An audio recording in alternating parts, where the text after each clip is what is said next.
Hello guys, welcome back to our channel. Friends, ఈరోజు మనం మన ఆంధ్రలో ఉన్నటువంటి రాజమహేంద్రవరం గురించి తెలుసుకుందాం. మన రాజమహేంద్రవరం అంటే అందరికీ తెలిసే ఉంటుంది. మర్యాద పరంగా కానీ, లేదంటే ప్రకృతి అందాల పరంగా కానీ, ఇంకా మనం చూసుకుంటే మనకి టెంపుల్స్ ఉంటాయి కదా. మన ఆంధ్రలో ఎక్కువ టెంపుల్స్ ఉన్న ఏదైనా ప్రాంతం ఉందనుకుంటే అది మనకి రాజమహేంద్రవరం. మన రాజమహేంద్రవరం ఉన్నటువంటి ఓల్డెస్ట్ టెంపుల్స్ కానీ, లేదంటే ఫేమస్ టెంపుల్స్ కానీ మన ఆంధ్రలో ఇంకెక్కడా లేవు. సో వీటన్నిటి గురించి నేను మీద అయితే టూర్ చేద్దాం అనుకుంటున్నాను. సో మనం శ్రీకాకుళంలో కొన్ని విజిటింగ్ ప్లేసెస్ మీద చేసాము, అండ్ హైదరాబాద్లో కొన్ని ప్లేసెస్ మీద చేసాము, అండ్ రీసెంట్గా నేను మా ఫ్రెండ్ మ్యారేజ్కి అయితే వెళ్ళాను. సో అలానే రాజమండ్రి కూడా షూట్ చేద్దామని చెప్పేసి రాజమండ్రిలో కొన్ని ప్లేసెస్ అయితే నేను షూట్ స్టార్ట్ చేశాను. సో మన రెస్పాన్స్ బట్టి అయితే ఇంకా కంటిన్యూ చేసేద్దాం. ఫ్రెండ్స్, మనం ఇప్పుడు రాజమండ్రిలోకి ఎంటర్ అయిన వెంటనే మనకు ఫస్ట్ వచ్చేది రాజమండ్రిలో ఉన్నటువంటి గోదావరి. ఈ గోదావరిలో మనం ఏంటంటే బస్ స్టాప్ దగ్గర దిగుతాం కదా. బస్ స్టాప్ దగ్గర నుంచి దిగితే బస్ స్టాప్ నుంచి ఈ గోదావరికి వెళ్ళాలంటే మనకి బై బస్ అయినా వెళ్ళాలి. బై బస్సు వెళ్తే రైల్వే స్టేషన్ ముందైతే మనకి గోదావరి వస్తుంది. సో అక్కడ దిగొచ్చు. పుష్కర్ ఘాట్ అని చెప్తే అక్కడ డ్రాప్ చేస్తారు. లేదా మనం ఆటోస్కి వెళ్దాం అనుకుంటే మాత్రం సో 2 దగ్గరలో అయితే మారాలి. డైరెక్ట్గా కొన్ని ఆటోస్ ఉంటాయి. లేదనుకుంటే మనం శ్యామల థియేటర్ అనేది ఉంటుంది. శ్యామల థియేటర్ దగ్గర మళ్ళీ మనం చేంజ్ అయితే అక్కడ నుంచి మనం మళ్ళీ ఆటో ఎక్కి మారాల్సి వస్తుంది. మనం గోదావరి గట్టుకు రాగానే మనకు లెఫ్ట్ సైడ్లో కనిపించేది ఒక శివుని గుహ లాంటిది ఉంటుంది అనమాట. ఒక గుడి ఉంటుంది చిన్నది. ఆ గుడిలో మనకి ఈవినింగ్ టైంలో వాటర్ ఫాల్స్ అనేవి శివుడి మీద పడుతూ ఉంటాయి. అంటే గంగా అనేది శివుడి మీద మోటార్ సహాయంతో వేస్తారు. అండ్ అదే కాకుండా మనం ముందుకెళ్ళాము అనుకోండి, ఆ ముందుకెళ్తే శ్రీకృష్ణుని విగ్రహం అనేది ఉంటుంది. ఈ పుష్కర్ ఘాట్ అనేది మనకి స్నానం చేయడానికి చాలా ఫేమస్. మనకి రాజమండ్రిలో చాలా ఘాట్స్ ఉన్నాయి కదా, లైక్ సరస్వతి ఘాట్ కానీ, గౌతమి ఘాట్ కానీ, ఇలా చాలా ఘాట్స్ ఉంటాయి మనకి. ఈ ఘాట్స్ అన్నిటిలోకి మనకి ఈ పుష్కర్ ఘాట్ అనేది చాలా ఫేమస్. ఇక్కడ వాటర్ అనేది క్లియర్గా ఉంటుంది. మనకి మిగిలిన ఘాట్స్లో చూసుకుంటే డస్ట్ అనేది, అంటే ఇప్పుడు చెత్త ఉంటుంది కదా, చెత్త ఎక్కువగా ఉండవాలి అంటే మనకి స్నానం చేయడానికి కొద్దిగా ఇబ్బందిగా ఉంటుంది. అది ఈ గౌతమి ఘాట్ అయితే కొంతవరకు పర్వాలేదు. బట్ అన్నిటికంటే ఏంటంటే పుష్కర్ ఘాట్ అనేది ఎక్కువ యాత్రికులు వచ్చి వెళ్తుంటారు. అందువలన ఈ ఘాట్ అనేది మెయింటెనెన్స్ అనేది నీట్గా ఉంటుంది. మనం రాజమండ్రి వెళ్తున్నామంటే పక్కగా అయితే మాత్రం రాజమండ్రిలో 3 బ్రిడ్జెస్ ఉంటాయి. ఆ బ్రిడ్జెస్ అయితే మాత్రం ఎవరు మిస్ అవ్వద్దు. ఇంకోటి ఏంటంటే ఇక్కడ గంగా హారతి ఉంటుందన్నమాట ఈవినింగ్ టైంలో ఎవరైనా వెళ్తే మాత్రం గంగా హారతి అనేది మిస్ అవ్వకండి. సో దాన్ని కూడా విజిట్ చేయండి. సో మనం ఇప్పుడైతే ఈ బ్రిడ్జెస్ గురించి తెలుసుకుందాం. మనం ఇక్కడ చూస్తున్నాం కదా, ఇక్కడ ఆర్చ్ బ్రిడ్జ్ ఉంది right side, and left side వచ్చేసి హ్యావ్లాక్ బ్రిడ్జ్ ఉంటుంది అనమాట. అండ్ ఇదే కాకుండా మనకి మన రాజమండ్రిలో రైల్ కమ్ రోడ్డు బ్రిడ్జ్ అనేది ఉంటుంది. ఇది చాలా ఫేమస్. అంటే ఒక బ్రిడ్జ్ మీద మనకి ట్రైన్స్ అనేవి ట్రావెల్ చేస్తాయి, బస్సెస్ కూడా ట్రావెల్ చేస్తాయి. ఈ బ్రిడ్జ్ చాలా ఫేమస్. మనం గోదావరి వెళ్తున్నాం అనుకుంటే మాత్రం ఎర్లీ మార్నింగ్ అయినా వెళ్ళండి, లేదంటే ఈవినింగ్ టైంలో వెళ్ళాం అనుకోండి, మనకు ఫొటోస్ అనేవి చాలా అందంగా వస్తాయి. అండ్ చుట్టుపక్కల ఏంటంటే మనకి ఐలాండ్ టైప్ ఉంటుంది. మనం బోటింగ్ చేసినప్పుడు ఏంటంటే ఆ బోటింగ్ టైంలో మనకి చుట్టూ ఫాగ్లా ఏర్పడుతుంది. సో సీనరీ కూడా మనకి చాలా అందంగా కనిపిస్తుంది. అదే ఆఫ్టర్నూన్ టైంలో వెళ్ళామనుకోండి, ఎవాపరేషన్ వల్ల మనకి అంత అట్రాక్షన్గా అయితే ఈ ఏరియా అనిపించదు. సో మ్యాక్సిమం మార్నింగ్ టైంలో వెళ్తే గంగా స్నానం కూడా చేసి అక్కడ దర్శనం కూడా చేసుకోవచ్చు. మార్నింగ్ టైంలో చాలామంది ఏంటంటే సో గోదావరి అమ్మవారికి అయితే సో వీళ్ళు పూజలు అనేవి చేస్తారు. వాటిని కూడా నేను ఇక్కడ షూట్ చేశాను. గోదావరిలో ఎవరైనా బోటింగ్ చేద్దాం అనుకుంటే సో వారి కోసం అయితే మనకి మెకనైజ్డ్ బోట్స్ అనేవి అవైలబిలిటీ ఉంటాయి. అండ్ అదే కాకుండా మనకి నార్మల్ స్పీడ్ బోట్స్ ఉంటాయి కదా, స్పీడ్ బోట్స్ అనేవి 2 మెంబర్స్కి ఉంటాయి, 4 మెంబర్స్ కూడా ఉంటాయి. సో బేస్డ్ ఆన్ మనం వెళ్ళే కెపాసిటీ బట్టి అయితే మనం చూజ్ చేసుకోవచ్చు బోట్ టైప్స్. ఫ్రెండ్స్, మనకేంటంటే ఈ గోదావరిని విజిటింగ్ చేయడం కోసం అని చెప్పేసి చాలామంది చాలా దూరం నుంచి వచ్చి ఈ గోదావరిని విజిటింగ్ అయితే చేస్తూ ఉంటారు. ప్రజెంట్ మనమైతే గోదావరిలో స్నానం అయితే చేద్దాం.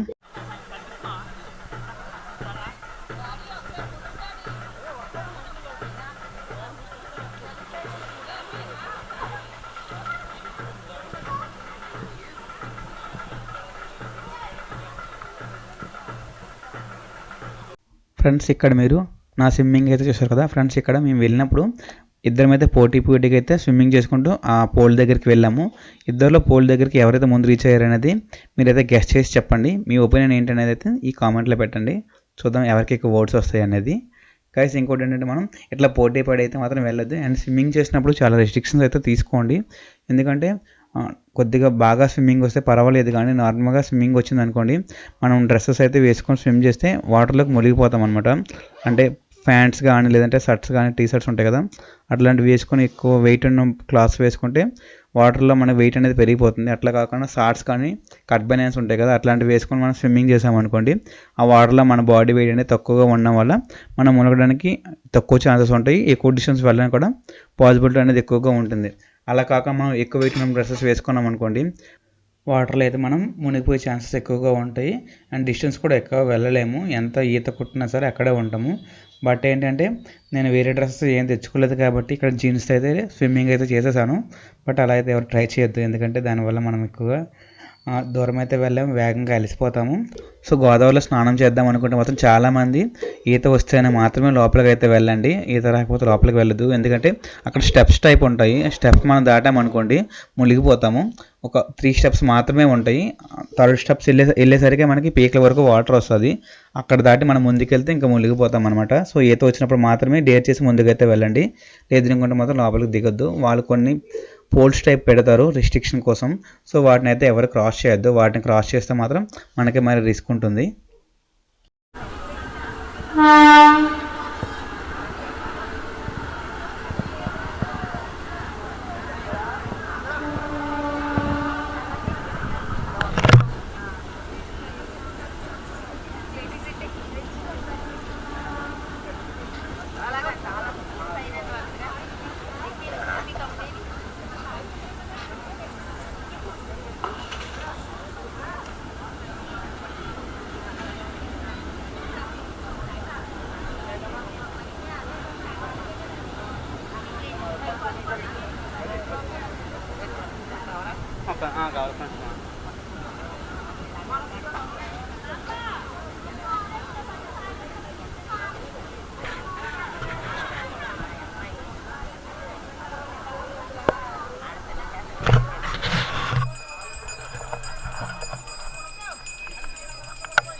ఫ్రెండ్స్, ఇప్పుడు మనం గోదావరి నదిలో బోటింగ్ గురించి అయితే తెలుసుకుందాం.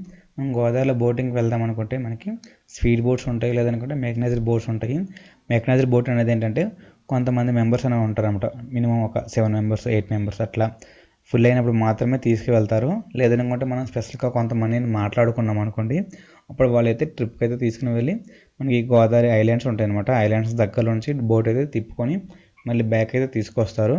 అండ్ ఇక్కడ మనకి బోట్ ట్రావెలింగ్లో చూసుకుంటే ఈ బోట్ అన్న కూడా మనకి చాలా క్లోజ్ అయితే అయ్యాడు.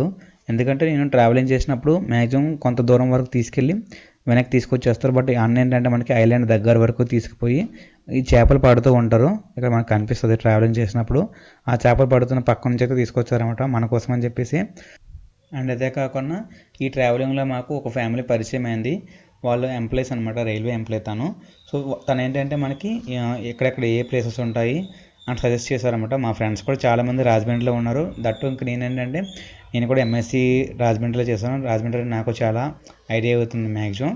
బట్ వాళ్ళు కూడా కొన్ని బెటర్ ప్లేసెస్ ఉంటాయి కదా, ప్రజెంట్ ఎక్కడ ఏ ప్లేస్ బాగుంటుంది, ప్రజెంట్ ఏం ట్రెండింగ్లో ఉన్నాయి, అవన్నీ వాళ్ళు అయితే నాకు సజెస్ట్ చేశారనమాట. అండ్ కొన్ని టిప్స్ కూడా చెప్పారు, ఇట్లా చేయండి అట్లా చేయండి అని చెప్పేసి. Thank you for suggest. ఇప్పుడు మనం రాజమండ్రి గురించి అండ్ రాజమండ్రిలో ఉన్నటువంటి ఈ గోదావరి యొక్క ప్రాముఖ్యత గురించి మొత్తం తెలుసుకుందాం.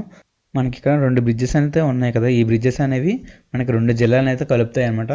ఈ బ్రిడ్జికి ఒకవైపు ఈస్ట్ గోదావరి ఉంటుంది, ఇంకోవైపు వెస్ట్ గోదావరి ఉంటుంది అనమాట. ఈ ఈస్ట్ వెస్ట్ గోదావరి జిల్లాని కలిపే బ్రిడ్జి మనకి ఈ గోదావరి బ్రిడ్జ్. ఈ గోదావరి బ్రిడ్జ్లు అనేవి మనకి మొత్తం 3 ఉంటాయి. మనం ఆల్రెడీ ముందు చెప్పుకున్నాం కదా, ఒకటి ఆర్చ్ బ్రిడ్జ్ అనమాట, అండ్ హ్యావలాంగ్ బ్రిడ్జ్ ఒకటి ఇంకోటి ఉంటుంది, అండ్ ఇంకోటి వచ్చేసి రోడ్ కమ్ రైల్ బ్రిడ్జ్ ఉంటుంది. అన్నింటిలో కల్లా ఫేమస్ ఏదంటే మనకి రోడ్ కమ్ రైల్ అనేది చాలా ఫేమస్. ఇది మన ఆసియా ఖండం ఉంది కదా, ఆసియా ఖండంలోనే అతిపెద్ద రోడ్ కమ్ రైల్ బ్రిడ్జ్ అనమాట. దీని యొక్క లెంత్ మనం చూసుకుంటే 4.1 కిలోమీటర్ డిస్టెన్స్ అయితే ఉంటుంది. దీన్ని 1970వ సంవత్సరంలో అయితే నిర్మాణం అనేది స్టార్ట్ చేశారు. ఈ గోదావరి అనేది మనం చూసుకుంటే మనకి నాసిక్ వద్ద జన్మిస్తుంది కదా, జన్మించిన తర్వాత మనకి అటు భద్రాచలం నుంచి ఇవన్నీ ప్రవహించుకుంటూ మనకి రాజమండ్రి వైపు అయితే వస్తుంది. అండ్ ఇక్కడ మనం చూసుకుంటే మనకి ఈ గోదావరి నది మీద మనకి రాజమండ్రిలో ఇంకో బ్రిడ్జ్ ఉందని చెప్పినా కదా, ఇంకోటి ఏంటంటే హైవే లాక్ బ్రిడ్జ్ అనమాట. ఈ హైవే లాక్ బ్రిడ్జ్ అనేది మనకి ఇప్పుడు ప్రజెంట్ అయితే వాడుకలో లేదు. ఇంతకుముందు పూర్వకాలంలో అయితే దీన్ని వాడేవాళ్ళు. హౌరాకి మద్రాస్ ఉంది కదా, హౌరా చెన్నైకి మధ్య ట్రైన్స్ అనేవి ట్రావెలింగ్ చేయడం కోసం అని చెప్పేసి ఈ ట్రైన్ బ్రిడ్జ్ని అయితే యూజ్ చేసేవాళ్ళు. బట్ ఏంటంటే దీని యొక్క కన్స్ట్రక్షన్ టైం అయిపోయిందన్నమాట. అంటే ఏదైనా ఒక కన్స్ట్రక్షన్ మనం చేసామనుకోండి, ఆ కన్స్ట్రక్షన్కి పర్టికులర్ లైఫ్ టైం అనేది ఇస్తారన్నమాట ఇంజనీర్స్. సో దాని లైఫ్ టైం అనేది అయిపోవడం వల్ల ఏంటంటే దానికి జస్ట్ ఓన్లీ విజిటింగ్ పర్పస్లో మాత్రమే యూజ్ చేస్తున్నారు. ప్రజెంట్ అయితే ఎటువంటి ట్రైన్స్ కానీ ఏ వెహికల్స్ కానీ దాని మీద నుంచి వెళ్ళడానికి అయితే ఛాన్సెస్ లేవు.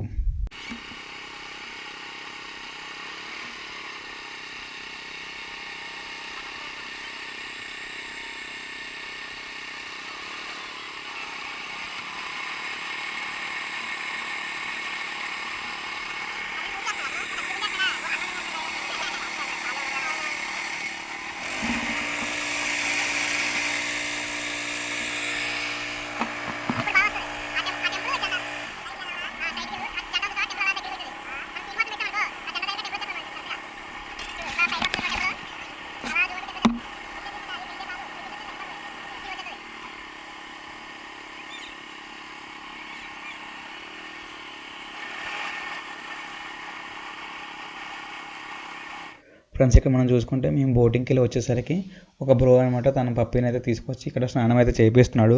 సో దాంతో మేమైతే కొద్దిసేపు బాగా ఎంజాయ్ చేసాము. తను ఏంటంటే స్నానం చేయడానికి పోతే ఇది కూడా పోతుంది అనమాట, స్నానం చేద్దామని చెప్పేసి. మేము ఎంత కంట్రోల్ చేస్తారో అదైతే ఆగట్లేదు. సో దాన్ని కూడా నేను చూసి చూసాను. చూడండి ఇక్కడ భయం, మరి దానికి భయం ఉంటుంది కదా.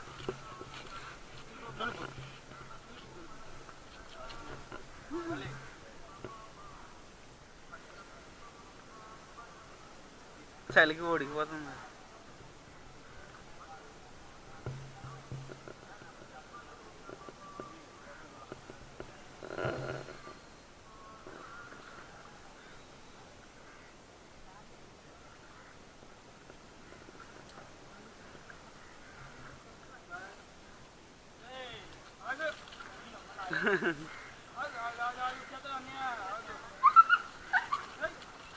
వదిలితే మళ్ళీ వెనక్కి వచ్చేస్తుంది. అక్కడికి వెళ్ళి దిగి మళ్ళీ వెనక్కి వచ్చేస్తుంది కదా. ఒకసారి వదిలే బ్రో, చూద్దాం.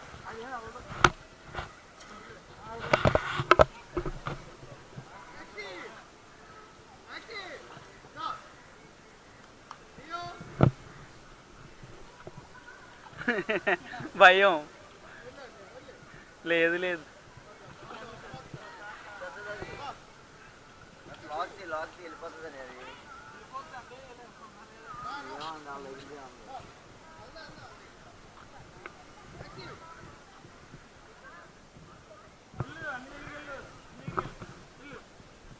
దానికి భయం వేస్తుంది బ్రో.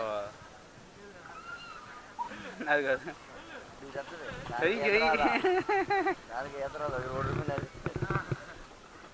అన్నీ నేర్చుకుంటుంది ఇప్పుడు. అది ఇప్పుడే ఫస్ట్ నీకు రావడం.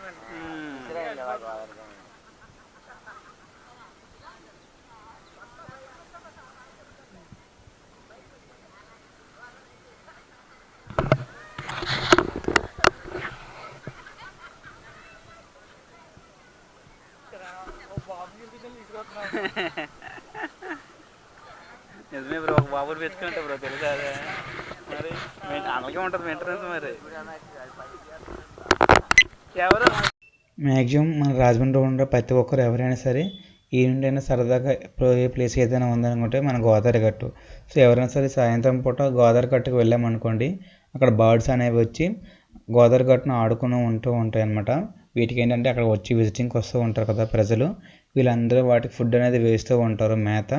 అవన్నీ ఎగురుతూ మనకి చాలా అందంగానే కనిపిస్తాయి. చాలామంది ఈ గోదావరి గట్టు దగ్గర ఇన్స్టాగ్రామ్ రీల్స్ అని లేదనుకుంటే చిన్న చిన్న షార్ట్ ఫిల్మ్స్ ఉంటాయి కదా, అట్లాంటి షూటింగ్స్ అనేవి చేస్తూ ఉంటారు.